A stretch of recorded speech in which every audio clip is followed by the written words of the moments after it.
Welcome back. For our final debate, we're taking it local. Given these unprecedented times with the coronavirus pandemic, many Lawrence bars have had to close or be restricted in access. But are these closings justified? I'm here with Jerome Sweeney to give his take on whether or not Lawrence should open the bars. Well, you see, the Lawrence bars have been shut down since June 19th when news broke out of the Hawk being one of the hotspots for COVID over the summer. And since then, we have not seen, bars open to full capacity. But it's not because of them just being shut down on their own.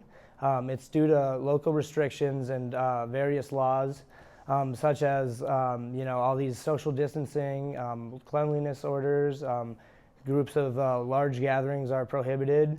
So it's been a very, very interesting time for most bars across the country, but in particular the bars right here in Lawrence. So we have three main bars: the Jayhawk Cafe, which was the hotspot for the COVID outbreak according to the media. So they've been shut down and they have not opened at all, and they have no plans to reopen in the future or in the near future. Bullwinkle's, however, has been shut down, but they have recently opened up to this to-go drink carry-out special where you can get drinks to go. And then the Wheel is just open for, I think, 40% capacity, so about 40 people can be in there. So it's been a very challenging time for all these bars to reopen, because the industry average for restaurants and bars, the industry has taken over a 20% hit since May or April.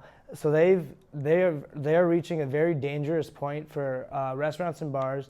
They're almost at the point where they're almost out of money to reopen. So it makes no sense for them to reopen in these times with all the restrictions based on the revenue loss that they got to pay their employees. You got to pay for supplies and product, and then you got to sell your product at 15% of what your previous business was. And it's leading into a lot of insurance lawsuits where most restaurant and bar insurance policies don't actually cover pandemics. They only cover physical damage to the bars. So a lot of these bars are not getting any insurance money from their insurance providers, and it is making a very strong case for these bars to just shut down for good and just reopen whenever the pandemic's done, if they can, or if not. I mean, in Lawrence, I think there's been 2,100 positive cases, and of those positive cases, I think there's been 13 fatalities, which is a less than 0.01 rate, which is, it's very good. But I think the KU student rate as of last week was about 3.2% or something like that of about the 1,000 people that were tested in the last week. So it's the students. I think reopening the bars is going to come down to the students and their responsibilities. If they have symptoms, they should stay home, because if they go to the bars when they reopen, it's only going to make it way harder. So it's a two-way street for reopening the bars. It's got to be the patrons that go spend time at the bars, and then it's got to be a lot of it's got to be on the bars. They got to be maintaining all these social distancing. They got to be cleanliness, which is hard to do in a college bar for sure. But it's going to be very strict for a while. But in the next 5 years or so, it's going to be hard for them to come back because they've already been in the hole for the last 6 months, and the industry is just tanking massively.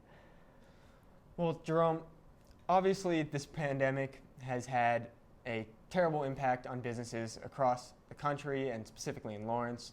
But what's to say that reopening the bars isn't going to result in more cases and really worse long-term implications for these bars than staying closed from a financial perspective?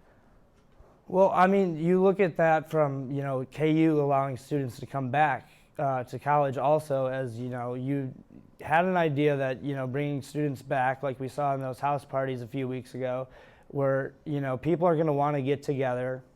It's basically about them going and getting together in a public place versus people going and getting together in, a private, house party where, you spread COVID more rapidly than a bar where there's capacity of 40 people. there's no social distancing going on at house parties, whereas in bars you can be forced to do social distancing. You can control the crowd.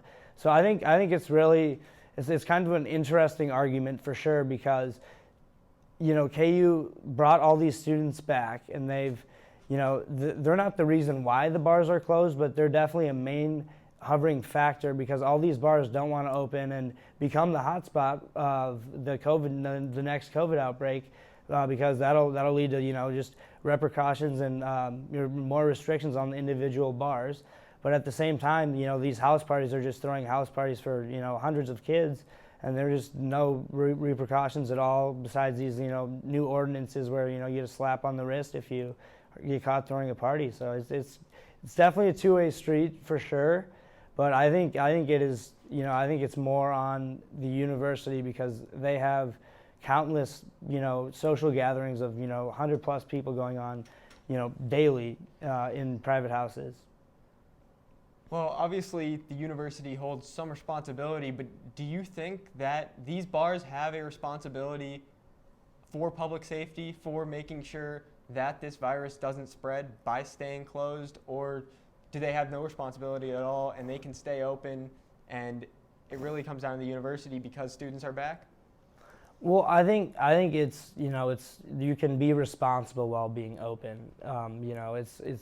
It's like I said before, it's it's a lot on the restaurant or the bars and restaurants even to stay, to be cleaning, wiping your surfaces down, maintaining social distancing, sanitizing, materials and shakers and whatnot. But it's definitely, it would be very irresponsible for bars to open to full capacity right now and just not practice social distancing and not follow all of the guidelines that the Douglas County CDC has put in place. But they've set up guidelines where all businesses can be open serving liquor until 11 p.m., which is which means bars can be open until 11 p.m. but they just have to close and stop selling liquor at 11 p.m. So that means they can be open with social distancing in place and proper cleanliness protocols.